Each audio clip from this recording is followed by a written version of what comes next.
मैं आपको एक मुसलमान घराने का वाकया बताता हूँ, पाकिस्तान का तो नहीं है, लेकिन अनफॉर्चुनेटली जितना तेजी से हमारे वतन में मॉडर्निज्म और दीन से दूरी वाला माहौल बनता जा रहा है और घर के बड़ों को फिक्र भी नहीं है, ये दूर नहीं दिन आप पाकिस्तान में भी ये देखें।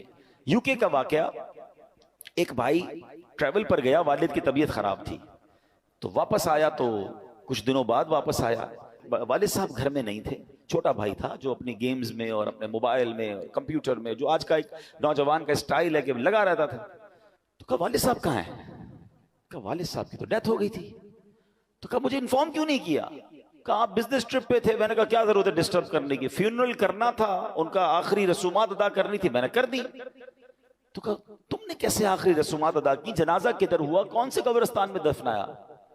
तो कहा जनाजा भी करना होता है। मैं तो गूगल पे गया, सर्च किया कि फ्यूनरल कैसे होता है, किसी का डेथ हो जाए तो how what we have to do. तो गूगल ने मुझे 4-5 ऑप्शन दिए, मैंने सबसे सस्ता वाला जो ऑप्शन था उन पर कॉल किया, वो आए और अब्बू को ले गए, बस फिनिश। तो उसने कहा ये तुमने क्या किया? आपको पता है क्या हुआ उस मुसलमान वालिद के साथ? जब सर्च किया कि किस फ्यूनरल वाले को दिया है, तो जो सबसे सस्ता ऑप्शन था कि वो मैयतों को आग लगाया करते थे। उसने ये नहीं, उसको ये पता भी नहीं था कि जनाजा कुछ होता है, उसको ये नहीं पता था गुस्ले मैयत होता है, उसको ये नहीं पता था कि जनाब कब्रिस्तान में दफन किया जाता है। मैं मुसलमान घराने की आपको वाकया सुना रहा हूं जो मैंने खुद जाकर सुना है। अब मुझे बताओ, इस बच्चे का कसूर तो था, मगर क्या वालिद का कसूर नहीं था? इसका मतलब वालिद किसी जनाजे में बेटे को लेकर नहीं गया होगा। उस वालिद ने मौत और कब्रिस्तान के बारे में, तदफीन और गुस्ल के बारे में नहीं बताया होगा। हर चीज बच्चों को दिला दी, मगर ना सिखाया तो दीन ना सिखाया।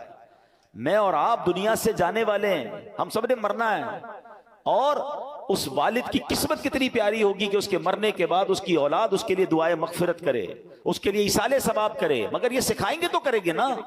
हमारे बच्चे तो जिंदगी में हमारे सामने नमाज नहीं पढ़ रहे, हमें टेंशन नहीं है, मैं सच बताऊं आपको, जिंदगी में कुछ कर सके या ना कर सके, अपने बच्चों को किसी तरह 5 वक्त का नमाजी बना जाइएगा। पहले तो खुद बनना पड़ेगा ना उसके लिए। वालिद, वो बच्चा देखता है अब्बू रमजान में नमाजें पढ़ते हैं, उसके बाद तो मेरे वालिद भी जुम्मे की पढ़ ले तो बड़ी बात है। तो बच्चे को भी आप एक्चुअली हम अपने बच्चों को प्रैक्टिकली प्रैक्टिस करा रहे हैं कि बेटा नमाज तो जुम्मे की पढ़नी होती है, बाकी जरूरी नहीं है। तो आप सोचिए, हम खुद तो दीन से दूर कर रहे हैं, हमने घर में कौन सा माहौल बनाया है।